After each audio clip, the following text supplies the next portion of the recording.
ninkan waa shaqsiga kaamirooyinku soo qabteen isagoo si toos ah u tooganaya shacabkii sida nabadda ku banaan baxayay ee reer Boorama. ninkan kalena waa cisbitaalka hortiisa ayuu dadka ku leynayaa oo uu diidan yahay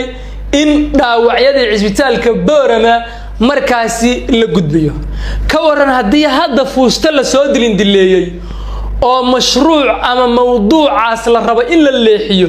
oo dambiilayaasha gacan ku dhiglayaasha jabhadii buurta gacan libaax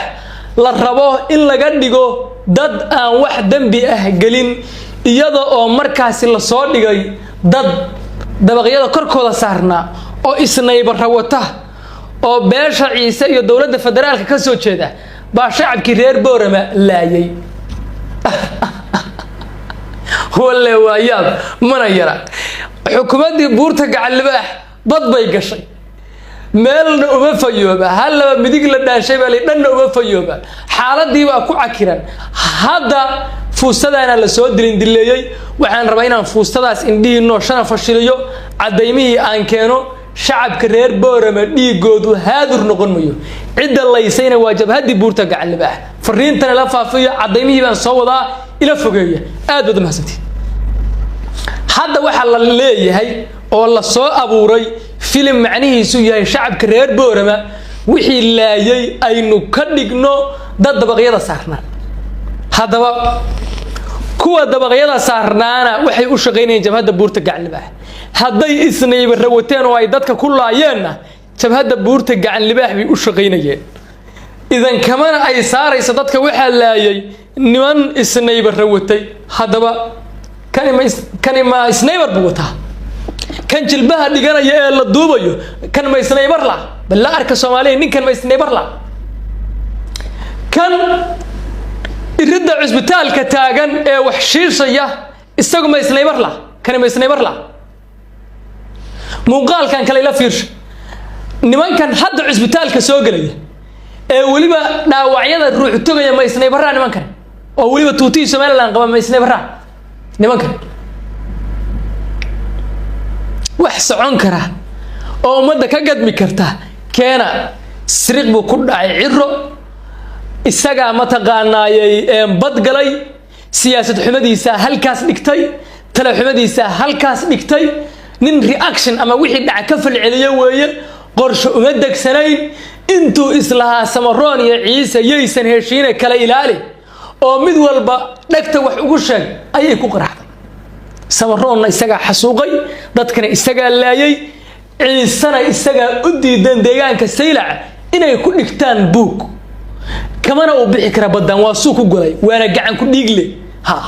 genocide buu geystay xasuuq buu geystay dacwadiisana hadda waxa loo gudbiyay Finland meel uu ku badbaadayo iyo meel uu ku baxsanayana haba yaraatee ma jirto mana ka difaaci kartaan ummadana been uma sheegi kartaan dhiiga reer awdal haadur noqon mayo. waxa igu soo dhacday nimankii reer Laascaanood markii kacdoonku socday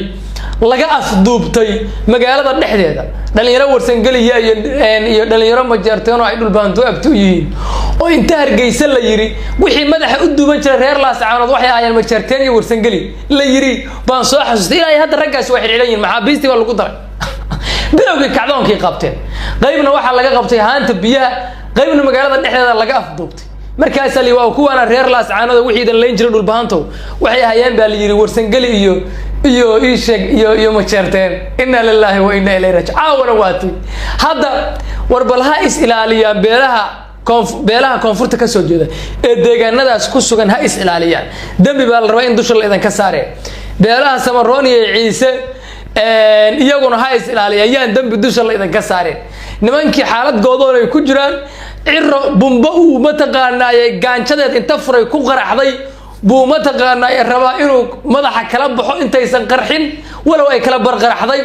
marka meel loo fayooba bad buu galay si uga bixila isaga laga rabaa soo isagu nuguma wereerin madaxweynaha la ii doortay inta firin biyo taagtay maalinka firq sideenay ha xalliyo yuusan cidna eersan hebel baa sniper geed la fuulay mid baa geed la fuulay inay hebel raggan loo gareema geed baa la fuulay magacyadooda la garanayay waa inay hebel baa la garanayay dhalinyaradan habar yoonisi habar jeclo miyaa waxa laga soo diray nisa soo dirtay haddaad na dhihi lahaydeen muuse biixi baa weli ciidanka saamayn ku leh oo isagaa dadka laynaya waa macquul gal meel loo raacday lahaan lahayd laakiin cid aan muuse biixi ahayn oo ma taqaanay cid la ka timid baa dadka laynaysa ma jirto dadkaas way caddahay cidda laysay waana xukuumadda buurta gacan libaax ama muuse biixi ka dhex adeegto ama cid kale ka dhex adeegto isaga loo haystaa aad baan idin salaamay